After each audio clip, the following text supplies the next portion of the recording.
This channel does not promote any violent, harmful, or illegal activities. All content provided by this channel is meant for an educational purpose only.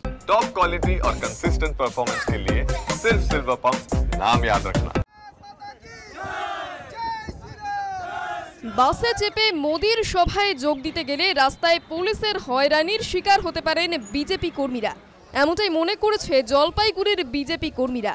আর এই সমস্যা আগাম আঁচ করে ছক বদল প্রচুর বিজেপি নেতা কর্মী ট্রেনে চেপে রওনা দিলেন আলিপুরদুয়ারের উদ্দেশ্যে।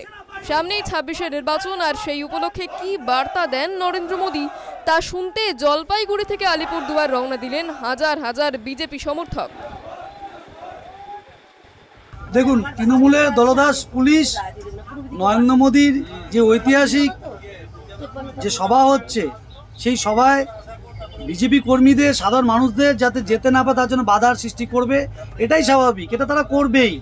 রাস্তা বেরিয়াল দিয়ে আটকে দেওয়া, গাড়িগুলোকে বিভিন্ন রকম আটকে দেওয়া, বহু চেষ্টা করছে। সকাল থেকে আমাদের অনেক জায়গায় হ্যাকেল করা হচ্ছে, কিন্তু তারা জানে না যে আমরা বিজেপি কর্মী, আমরা নরেন্দ্র মোদী সভায় যাবই।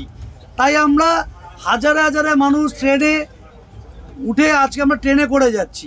রাস্তা যেখানে আটকেছেন সেখানেও সেই বাধার টপকে আমাদের কর্মীরা যাবে।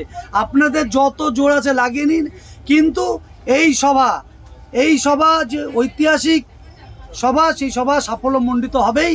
তৃণমূলের কারো ক্ষমতা নেই এই সভা আমাদের কাউকে আটকাতে পারে। টিভি9 বাংলা ডিজিটাল।